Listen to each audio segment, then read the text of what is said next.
those basic boxes, I definitely think need to all be checked on day one, or else it's just not a good look.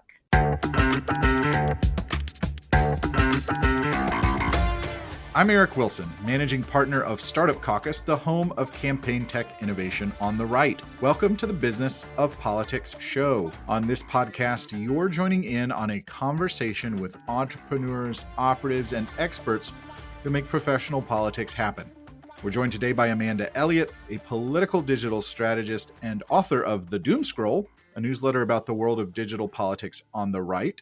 Previously, she was digital director at the Republican Governors Association, and she's been innovating in the digital campaign space for more than a decade. In our conversation today, you'll learn more about the RGA, the unique challenges of gubernatorial campaigns, what she's learning as a newsletter writer, and what to look out for in presidential campaign launches this year. Amanda, how is the RGA different from the other party committees that our listeners know about? That's a really good question. I'm sure everyone's already familiar with like the RNC, the NRSC, the NRCC, and everything that they do. The RGA is a little different, obviously because we focus on governors, first of all, so that sets us apart. But we operate and function a lot differently because our races are all state races. We have to abide by every state's campaign finance laws and all their regulations around how we raise and spend money. So, we just operate a lot differently from the other committees who kind of focus on federal races. Yeah, I think people don't appreciate how good they have it at the federal level, where it is one set of rules for all 435 races if you're in the House, or all 30 plus races if you're in the Senate. And it is different from state to state, which means you can't just run the same playbook over and over again. So that makes it really one of the most challenging campaign committee jobs in town.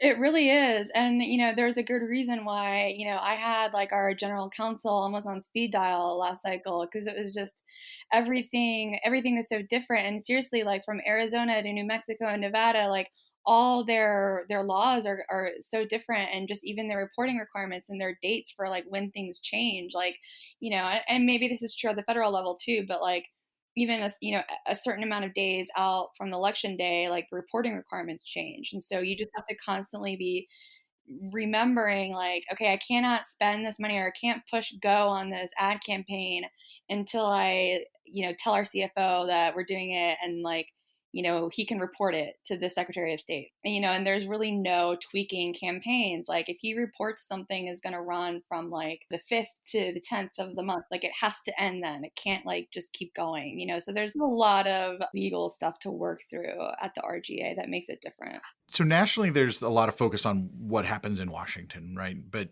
one of the things that we are hearing as the parties look at post 2022 and figuring out what do they do for 2024 is that there's a lot of discussion about the role of the top of the ticket in specific states. And I think one of the challenges is, again, that national versus state. How does a gubernatorial campaign differ from what we typically see at the federal level? At the RGA, I know our political team tells our candidates all the time to just focus on local and state issues. So, they try really hard to avoid the national narrative. And it's not always easy. Like there's a lot, we had a lot of races this last cycle where, the national media would descend on a state or a race and try to nationalize it and try to bait our governors or candidates into talking about national issues. And we would just constantly tell them, take it back to the state. Go back to whatever is happening in your state. A lot of times it's similar to national storylines, but a lot of times like there's issues in these races that, are not going to capture national attention for good reason, but, are important to people in that state. So we just tell them, got to keep it focused. You have to stay disciplined and stay on message. This past cycle, like a good example, I guess I would point to is Georgia. National media went to Georgia. They were down there constantly, obviously, because Stacey Abrams is a big national figure. But there were other dynamics around that race with Donald Trump and primary and how that played out. And, Brian Kemp did an amazing job just sticking to talking about how he had delivered for the state of Georgia. And it really paid off for him. And he stayed on message and did an excellent job at that, and, ran away with his reelection. And, Glenn Youngkin is a similar story in Virginia. He That was also a state, and probably because it's so close to DC, but the national media descended on Virginia too last year. And once again, like he just talked about state issues. And that's really the biggest thing that, sets them apart from other federal races is they need to talk about local things, but also they can because they're running to be an executive of their state. So they're not going to DC anyway. So there is more freedom in what they talk about. It definitely is more of well, it's unique in that it is an executive role. You're not going to go vote on bills, even at the state or federal level, where you're one of 100, one of 400. You are the person. You're at that desk. Right. Yeah. And there are challenges with it. Obviously, when you can't really run on Washington or you don't want to run on like Washington issues, it's maybe a little harder to fundraise. It's harder to kind of raise awareness about your campaign or get people to care. Yeah, it comes with some challenges, but I don't think I don't think we would trade that though. So from a digital perspective, you mentioned Brian Kemp and Glenn Youngkin. What are candidates doing to overcome the nationalization of the races? I'm just thinking about 2022. It was unavoidable with the Dobbs decision, right? So it threw one of the biggest national political topics back into the laps of states. But maybe that's not the right issue for an example here, but how do you deal with overcoming that? One obvious way is to always like try to take that national narrative. If that's what people are really focused on and you can't escape it, then you got to always like tie it back to what's going on the ground and what you've done on it. So I'm trying to think of a good example, but crime. So that's actually Right. that's a good example. Like everyone was kind of talking about how crime was the big issue of the 22 midterms, and it was. But a lot of our governors, instead of just talking about in general, like we need to crack down on crime, it was here is how I'm supporting our local police departments. Here are the resources that I've given them. My opponent supports releasing criminals back on the streets, or my opponent released people early from prison and then that person went back out and committed another heinous crime or whatever. Like there's always ways to localize it. And our governors and the candidates did a really good job of taking those national issues and kind of and localizing them and using specific stories. I want to say it was Nevada or maybe it was New Mexico. There were a lot of good examples of the Democrat governor had released prisoners early, and then they had gone back out and committed more crimes. Well, that's a great anecdote to take that story and like turn it into a digital ad or turn it into a TV ad and use it in some digital ad creative and peer to peer and email and And just I imagine your ability to localize that yeah, yeah, geographically is really powerful. yeah, yeah. I definitely think it was. It helped us a lot. Yeah, I think that's one of the there's also kind of a role with governors' races of civic education, right? Where voters may only consume political news that has to do with national issues. We have to educate them on the role of the state. It's kind of sad sometimes, but it does provide an opportunity, and especially these incumbents where they have a record and can point to it. What are some other trends that stood out to you from gubernatorial campaigns last cycle when it came to maybe using new technology or new methods? What might people have missed? The trends that we've seen at a national level, we also saw on the state level too. Like the governor's campaigns did a lot of CTV, and that was new. To me, that indicated kind of more of a recent willingness to like experiment with new platforms and diversify like their ad budgets and where they were spending their money and kind of doing less of that social media ads like Facebook and more like, okay, we're going to test out some CTV and lean into peer to peer. So I saw a lot of campaigns really experiment with new platforms and just be more willing to try new things. So that to me, that was like my big takeaway from the governor's races this cycle. Well, that's good to hear. You're listening to the Business of Politics show. I'm speaking with Amanda Elliott, former digital director at the Republican Governors Association. Let's switch gears now and talk about the Doomscroll, which has instantly become one of my must-read newsletters each week. You've just started writing that, and I know lots of people are always thinking about how to add their voice to the conversation with content creation. And I really do think that that's one of the best ways to make a name for yourself in any industry, but especially ours. You're a few weeks in. What are some early lessons that you can share? Some early lessons. Okay, well, it's difficult to answer just because I started, like you said, I didn't start writing this until January. So I'm pretty much in like campaign dead season. So there's not a whole lot of campaigns for me to work with right now in terms of just like gauging what they're doing. But there's Yet you still put together a really good newsletter every single week. yeah. So okay, so I was gonna say there's one really good, maybe a little bit surprising thing that I've found is that there's no shortage of things for me to talk about. And I find that encouraging, like, even though it is January and an off year. So that's awesome.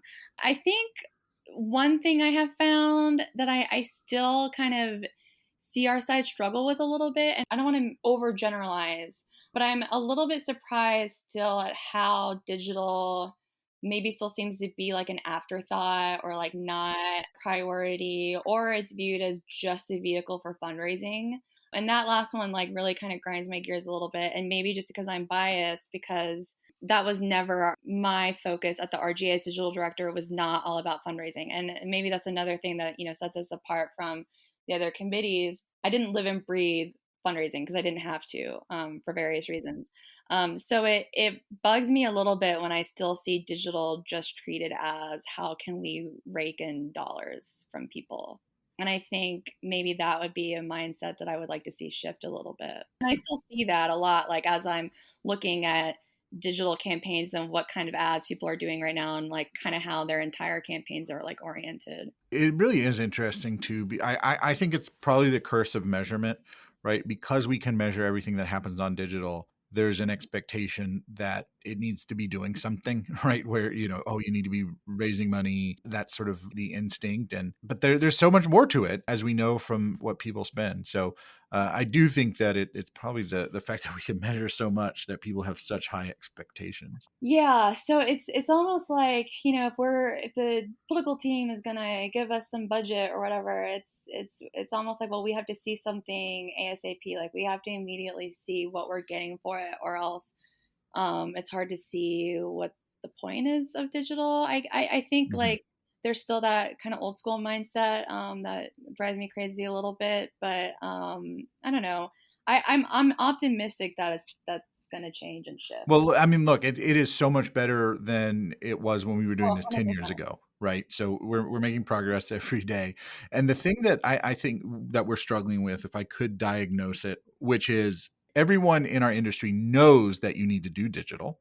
They don't understand why. Yeah. Always. Why are we doing digital? And I think some of that's just a gap of cultural, or how did you come up in campaigns, and that's going to shift. I do think you're right. And part of the reason why I started Doomscroll is because I was frustrated at the end of last cycle, not only just by our results, but just by seeing like the numbers, like the metrics, the like how much Republicans were outspent and how much we were out fundraised. And it just really bothered me. And I just was like, where's the introspection in our industry, like us as digital strategists? How are we going to do better? And not that digital is the problem or the sole problem or whatever, but we're a part of the puzzle. And so we should be kind of examining, okay, what did we do this cycle? What worked? What didn't work? What can we do better? Where are we going to innovate? And how are we going to change so that in 2024 we can have this big red wave that we all thought was going to happen last year? Yeah, the solution is clearly cultural, is shifting the culture in our industry. We have access to the same technology, we have the money. And one of the things that you're doing with the Doomscroll to shift that culture is gathering lots of data and details about campaigns' digital efforts.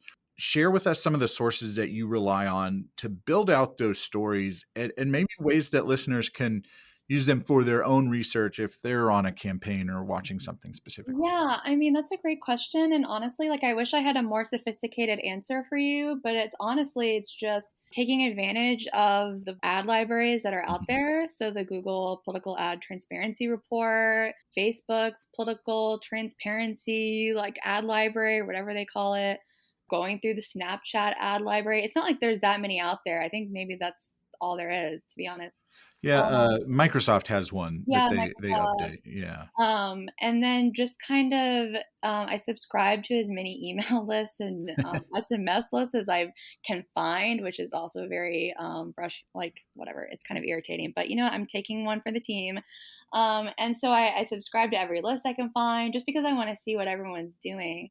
And I just kind of watch for trends. I read between the lines. If I see a candidate's email pop up in my, arrive in my inbox, and I know I didn't subscribe to that person's email list, I'm definitely going to spend a few minutes going down like a rabbit trail trying to figure out like how I got on their list, because that's just interesting to me. And it happens a lot. Like I get a lot of emails from campaigns and I'm like, I have no idea how this person got my email.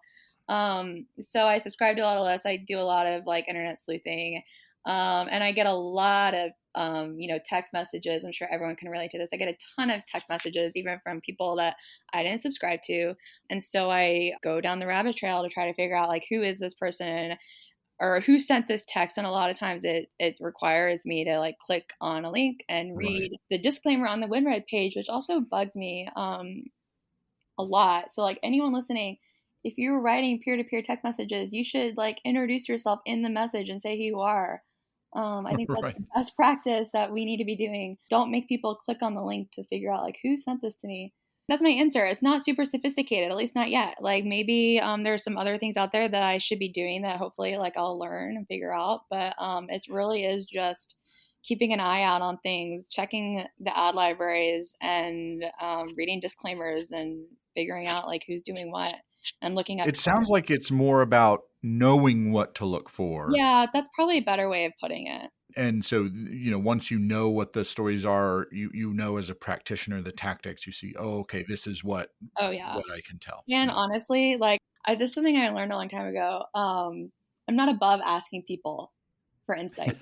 Like Right. I bug you all the time. And I have a lot of friends in the industry and I'll just ping them and be like, hey, what do you think about this email? Or what do you think about this news article about such and such like fundraising or whatever?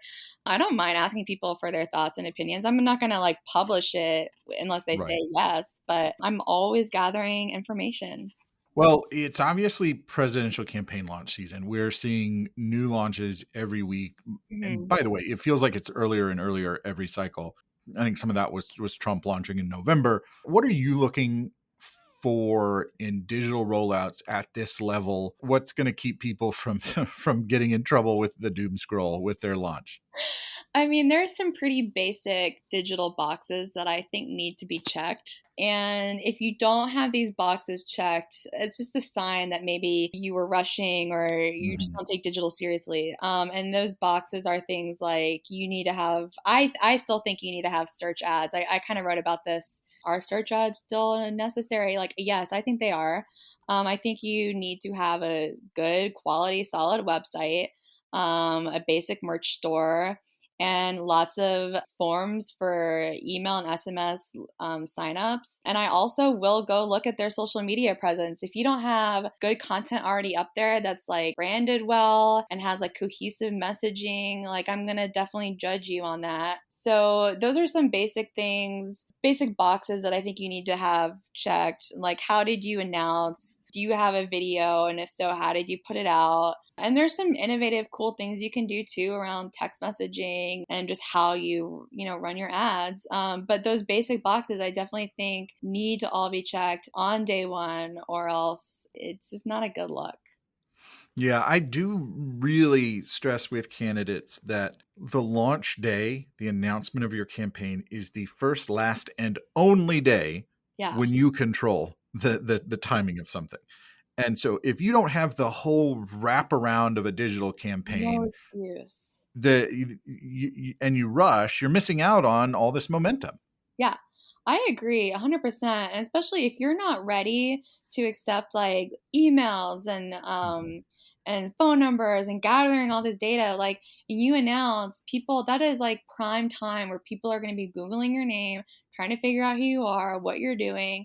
And if you're not ready to capitalize on all that, I think it's doing a huge disservice to your campaign. And honestly, like this launch day was probably on your calendar for weeks, if not Right. months. Like there's really no excuse to not have everything ready to go. I mean, Is that because they there don't may be some have exceptions. serious digital people at the table for that conversation? Maybe that's still an indication that like they have everyone else lined up and ready to go, and all the consultants and the comms people and whatever, but they're just like haven't filled the digital role yet.